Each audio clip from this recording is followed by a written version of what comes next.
तो स्वागत है आपके अपने YouTube चैनल आफाक क्लासेस में। दोस्तों, अगर आप मेरे चैनल पर नए हैं तो प्लीज़ चैनल को सब्सक्राइब करें और साथ में बेल आइकन भी दबा दें ताकि आपको नोटिफिकेशन मिल जाए क्लास की।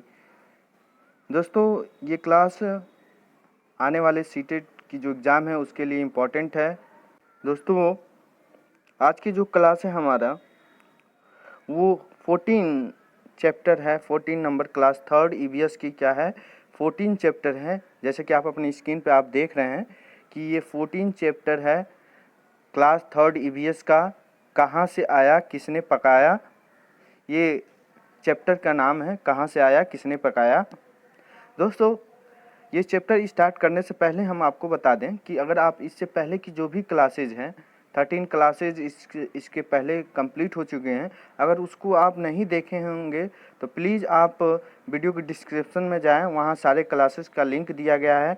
आप उन सभी क्लासेस के देखें जो सीटेट 2020 के लिए बहुत ही इम्पोर्टेंट है, तो उसको ज़रूर देखें। और हमारे इस चैनल पे NCERT की प्ले लिस्ट बना हुआ है, आप वहाँ पे भी जाके जो प्रीवियस क्लासेस हैं उनको देख सकते हैं। और इस क्लास के एंड में आपको प्रीवियस क्लास का लिंक मिल जाएगा, वहाँ पे भी आप देख सकते हैं। और आप वीडियो पे क्लिक करेंगे तो आई बटन एक दिख जाएगा जहाँ पे आपको NCERT प्ले लिस्ट की लिंक मिल जाएगा, आप वहाँ से भी क्लास देख सकते हैं। दोस्तों, इन सारे क्लासेस का PDF आप तुरंत क्लास जैसे ही समाप्त होता है उसके तुरंत बाद आपको PDF प्रोवाइड किया जाता है। तो PDF के लिए आप हमारे चैनल का टेलीग्राम ग्रुप आफाक क्लासेस के नाम से है, जो आप ज्वाइन कर सकते हैं। इसका लिंक वीडियो के डिस्क्रिप्शन में दिया गया है, तो आप वहां से जाके उस टेलीग्राम ग्रुप को आप ज्वाइन कर सकते हैं, जहां पे आपको PDF और क्लास का नोटिफिकेशन दिया जाता है, बिल्कुल फ्री आप ज्वाइन कर सकते हैं। दोस्तों, कभी कभी वो टेलीग्राम का जो लिंक दिया गया है वीडियो के डिस्क्रिप्शन में, कभी कभी नेटवर्क इशू की वजह से नहीं खुलता है, तो आप अपने मोबाइल के प्ले स्टोर में जाएं, वहां से टेलीग्राम एप्लीकेशन इंस्टॉल करें अपने मोबाइल में।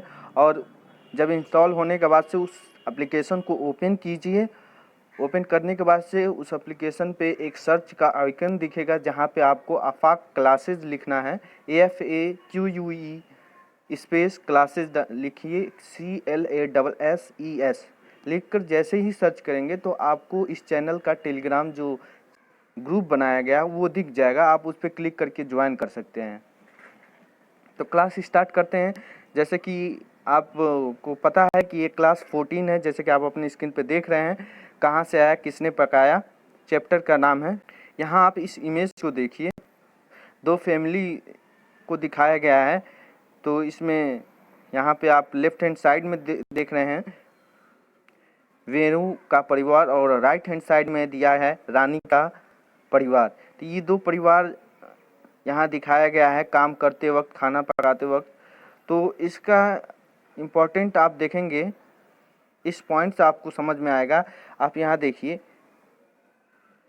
रूढ़िबद्ध धारणाओं जैसे लड़का लड़की में भेदभाव, जेंडर विषमता पर चर्चा संवेदनशीलता से होनी चाहिए, ताकि बच्चे उन पर सवाल तो कर सकें और किसी की भावनाओं को ठेस भी ना पहुंचे। बहुत ही इम्पोर्टेंट पॉइंट है। इसी पॉइंट से रिलेटेड ये जो ऊपर इमेज आपको दिखा रहे हैं, ये जो इमेज दो परिवार का है, ये देखिए। इस इमेज से आपको पता चल जाएगा कि आप जो लेफ्ट हैंड साइड में इमेज देख रहे हैं, जो यहाँ आप देखिए, ये वाली इमेज जो लेफ्ट हैंड साइड में आप देख रहे हैं वेणु का परिवार, यहाँ पे देखिए, यहाँ एक महिला खाना बना रही है और पुरुष क्या है, झाड़ू लगा रहा है इस इमेज में, यहाँ देखिए। और नेक्स्ट में देखिए कि यहाँ सभी लोग एक साथ मिलकर क्या खाना खा रहे हैं, महिला भी है और पुरुष भी है, एक साथ बैठकर खाना खा रहे हैं। नीचे भी देखिए, यहाँ पे इस इमेज में देखिए, यहाँ पे सभी एक साथ कार्य कर रहे हैं। जैसे कि यहाँ एक पुरुष पेपर पढ़ रहा है, यहाँ पे महिला भी साथ में बैठ कर पढ़ रही है, महिला साइकिल चला रही है। इस इमेज में ये पता चल रहा है। और नेक्स्ट यहाँ देखिए, राइट हैंड साइड में जो इमेज है रानी का परिवार, आप यहाँ देख सकते हैं, ये रानी का जो परिवार है यहाँ राइट हैंड साइड में। यहाँ देखिए महिला क्या कर रही है, अकेले यहाँ खाना बना रही है। यहाँ पे देखिए, यहाँ पुरुष खाना खा रहे हैं और महिला क्या कर रही है, खाना दे रही हैं। यहाँ पे देखिए, यहाँ महिला काम कर रही हैं और पुरुष क्या है, आराम से पेपर पढ़ रहा है। तो ये किसको दर्शाता है? ये रूढ़िबद्ध जो धारणाएं हैं उसको प्रदर्शित कर रहा है ये इमेज को दिखाने का यही मतलब है, ताकि आप रूढ़िबद्ध जो धारणाएं हैं उसको समझ पाएँ। ये लेफ्ट हैंड साइड में जो धारणा है यहाँ पे तो सभी समान रूप से सभी समान काम कर रहे हैं। जैसे कि वेणु का परिवार देख रहे हैं, यहाँ सबको लिए समान अवसर दिया जा रहा है। यहाँ पे देखेंगे जो राइट हैंड साइड में है रानी का परिवार, यहाँ पे रूढ़िबद्ध धारणाओं का प्रदर्शन हो रहा है। जैसे कि यहाँ महिला ही खाना बना रही हैं, पुरुष जब तक खाना खाएंगे नहीं तब तक महिला खाना नहीं खाएंगे। यहाँ देखिए महिला काम कर रही है और पुरुष जो है आराम कर रहा है। इस तरह की जो रूढ़िबद्ध धारणाएं हैं इसके बारे में बताया गया है। यहाँ देखिए रूढ़िबद्ध धारणाओं जैसे लड़का लड़की में भेदभाव, यानी रूढ़िबद्ध धारणाएं ऐसे जैसे कि लड़का लड़की में भेदभाव, इन पर क्या करना है? बच्चों में ज़्यादा से ज़्यादा चर्चा करना है, ताकि इन सब चीज़ों में बच्चे क्या हो? संवेदनशील हो, यानी उनमें संवेदनशीलता उत्पन्न हो इन चीज़ों से। जैसे कि रूढ़िबद्ध धारणाओं जैसे चीज़ों में उनकी संवेदनशील उत्पन्न हो। जैसे कि आप यहाँ देख सकते हैं पॉइंट में बताया गया कि रूढ़िबद्ध धारणाओं जैसे लड़का लड़की में भेदभाव, जेंडर विषमता, यानी जो रूढ़िबद्ध धारणाएं इनको क्या कह सकते हैं? जेंडर विषमता भी कह सकते हैं, पर चर्चा संवेदनशीलता से होनी चाहिए। बहुत ही इंपॉर्टेंट बताएं इन सब टॉपिक जैसे रूढ़िबद्ध धारणाओं जैसे चर्चा ऐसे इमेजों को दिखाकर बच्चों में क्या करना है?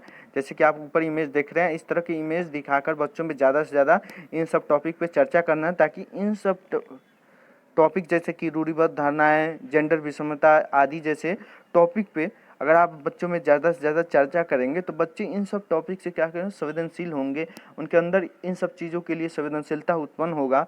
इस पॉइंट में बताया, ताकि बच्चे उन पर सवाल तो कर सकें और किसी की भावनाओं को ठेस भी ना पहुंच पाए। अगर इस तरह के आप खुलकर चर्चा करेंगे बच्चों में, तो बच्चे जब उनके अंदर संवेदनशील उत्पन्न होगा तो इन बच्चे क्या करेंगे? उन पर सवाल पूछेंगे। सवाल ऐसे पूछेंगे कि किसी की भी भावनाओं को ठेस ना पहुंचे, चाहे लड़का हो चाहे लड़की हो।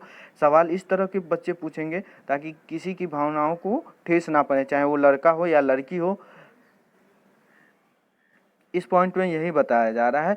ये बहुत ही संवेदनशील विषय है, इस चैप्टर को हमें बहुत ही अच्छी तरह से टैकल करना चाहिए, क्योंकि यहाँ पे इम्पॉर्टेंट पॉइंट और संवेदनशील टॉपिक को डिस्कस किया जा रहा है। जैसे कि रूढ़िबद्ध धारणाओं जैसे लड़का लड़की में भेदभाव, इन पे क्या करना है? बच्चों में खुल के चर्चा करनी है, ताकि इन सब टॉपिक से रिलेटेड उनमें क्या हो? संवेदनशील उत्पन्न हो। इस पॉइंट में बताया गया है। अब बच्चों को इन सब चीज़ों जैसे कि निगेटिव चीज़ें हैं, ये रूढ़िबद्ध धारणाएं, इन चीज़ों से बच्चों को काफ़ी दूर ले जाना, उनको पॉजिटिव करना है, यानी विकास करना है। बच्चों की जो सोच है उसको पॉजिटिव वे में विकास करना है। एक टीचर का ये दायित्व तो होता है, ताकि इन चीज़ों से बच्चों को क्या है? उबारें। जो ऐसे पुरानी जो धारणाएं हैं, जैसे कि बच्चे, हम सभी जानते हैं कि बच्चे विभिन्न पृष्ठभूमि से आए होते हैं, तो उनकी जो पृष्ठभूमि होती है, उनकी परिवार की जो परिवेश होता है, ज़रूरी नहीं है कि वो आज की जो कल्चर है, जो जिस समय सबको समानता के अवसर प्रदान है, तो ये ज़रूरी नहीं कि उनके फैमिली में भी वैसे हो, क्योंकि बच्चे उस फैमिली से आ रहे हैं, तो ज़रूरी है कि उन बच्चों में उस तरह की जो अपने परिवार में देख रहे हैं तो उस तरह का गुण हो सकता है। तो एक टीचर का ये दायित्व बनता है कि इन चीज़ों को क्या करें? बच्चों में ज़्यादा से ज़्यादा चर्चा करें, ताकि इन चीज़ों की जो रूढ़िबद्ध धारणाएं हैं, जो बच्चे में रूढ़िबद्ध धारणाएं यदि हैं भी, तो इन चीज़ों से बच्चों को क्या करें? बाहर निकाल सकें। तो नेक्स्ट पॉइंट देखते हैं क्या है।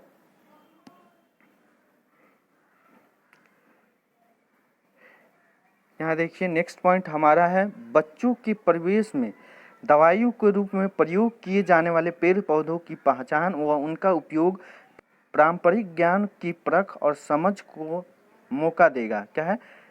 पारंपरिक ज्ञान की परख और समझ का मौका देगा। बहुत ही इंपॉर्टेंट पॉइंट है। बच्चों के परिवेश में दवाई के रूप में प्रयोग किए जाने वाले पेड़ पौधों की पहचान, इस पॉइंट में ये बताया रहा है कि बच्चों जिस परिवेश में रहते हैं, यानी बच्चे जिस परिवेश में रहते हैं, उस परिवेश की जो दवाइयों में उपयोग किए जाने वाले पौधे हैं, उनको बारे में बच्चों में चर्चा किया जा सकता है, उनके बारे में बच्चों को जानकारी दिया जा सकता है, ताकि वो उन चीज़ों से रूबरू हो और पेड़ पौधों का जीवन में इम्पोर्टेंट समझ सकें। इस पॉइंट में बताया गया है कि बच्चों के परिवेश में दायु के रूप में प्रयोग किए जाने वाले पेड़ पौधों को पहचान और उनका उपयोग करना पारंपरिक जो ज्ञान है, जो प्राचीन काल से हमारे, जैसे कि प्राचीन काल में जैसे कि हम सभी जानते हैं कि हमारा जो स्वास्थ्य विभाग है वो उतना अच्छा नहीं था इस समय के तुलना में, क्योंकि प्राचीन समय में आयुर्वेद की ज़माना था जिसमें पेड़ पौधे की जो चीज़ें हैं उनका उपयोग करके रोगों को इलाज किया जाता है। तो इन चीज़ों के बारे में क्या है, बच्चों को उनके परिवेश में जो भी पौधे हैं, जैसे कि आप सिंपल से एग्जांपल लें कि आपकी जैसे कि दांतों में दर्द होता है तो वहाँ पे कहा जाता है कि आप लौंग रख लेंगे तो वो दर्द दूर हो जाएगा। जैसे कि खांसी के लिए आप तुलसी जी की, जो तुलसी की पौधा होता है उसकी काढ़ा पिलाने से क्या होता है कि खांसी सही हो जाती है। इस तरह की जो बच्चे के परिवेश में पौधे हैं उनसे बच्चों को क्या करना है, उनको पहचान कराना है और उनको उपयोग करने के तरीकों पे बच्चों में चर्चा करना है। इस पॉइंट में यही बताया गया है। ऐसा करने से उनको क्या होगी, जो पारंपरिक ज्ञान है उसमें उनकी परख और समझ उत्पन्न होगा, उनको ज़्यादा से ज़्यादा मौका देना चाहिए। नेक्स्ट पॉइंट देखते हैं क्या है। यहाँ देखिए, आपको यहाँ कुछ इमेज दिया गया है और यहाँ टोकरी दिया गया है, आप इमेज में देखिए। और यहाँ बीच में आप देख रहे होंगे कुछ फल पौधा ऐसा कुछ दिया गया है और इनको इन टोकरियों में रखना है। जैसे ये फल लिखा है तो इस जो चीज़ है ये वृत्त में उनमें से फल छाट कर इसमें रखना है, ये चीज़ बताया गया जो इम्पोर्टेंट नहीं है एग्जाम की दृष्टि से। हमारा ये पॉइंट देखिए, ये इस अभ्यास में कुछ पौधों के ऐसे भाग दिए हैं जो कि हमारे भोजन का हिस्सा है। बातचीत के द्वारा इस सूची को बढ़ाया जा सकता है। बहुत ही इंपॉर्टेंट पॉइंट है जो ये ऊपर सूची देख रहे हैं। इस तरह की सूची क्या है, बच्चों में इस तरह का इमेज दिखा के आप बच्चों में चर्चा कर सकते हैं कि वो जो पौधों के कौन से भाग खाया जाता है, किस भोजन में हम कौन कौन सी चीज़ यूज करते हैं, इन सब चीज़ों पे क्या है बच्चों में चर्चा कर सकते हैं। और ये जो चीज़ दिया गया है यहाँ पे इमेज में कि काफ़ी चीज़, जैसे कचनार के फूल यूपी में खाया जाता है, तो ये चीज़ जो है इस तरह का है। ये जो लिस्ट है आप बच्चों में चर्चा करके ये लिस्ट को बढ़ा सकते हैं। यहाँ पे बताया गया है बातचीत के द्वारा इस सूची को बढ़ाया जा सकता है। यानी जो ये सूची है, ये जो सूची दिया है, ये सर्किल के अंदर ये सारी सूची दिया है, ये क्या है बच्चों में आप बात करके उनके परिवेश के अनुसार वो ये सूची जो है आप बढ़ा सकते हैं।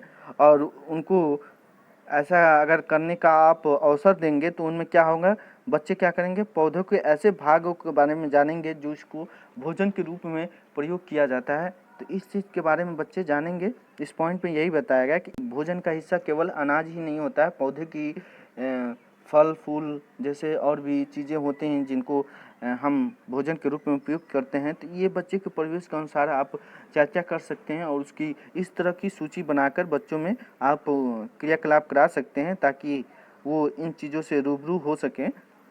तो दोस्तों इस चैप्टर में बस ये 3 इम्पोर्टेंट पॉइंट दिया गया था, इसके अलावा एग्ज़ाम की दृष्टि से कुछ इम्पोर्टेंट नहीं दिया गया है। तो ये चैप्टर हमारा यहीं समाप्त होता है। दोस्तों अगर क्लास ये पसंद आया हो आपको तो क्लास को ज़्यादा से ज़्यादा शेयर करें, लाइक करें और कमेंट करें। दोस्तों अगर आप अभी तक मेरे चैनल को सब्सक्राइब नहीं किए हैं तो प्लीज़ चैनल को सब्सक्राइब कर लें और साथ में बेल आइकन दबा लें ताकि आपको क्लास की नोटिफिकेशन मिल जाए। अगर आपको कुछ सजेशन देना है इस क्लास में तो प्लीज़ कमेंट बॉक्स में आप सजेशन दें। Thank you for watching.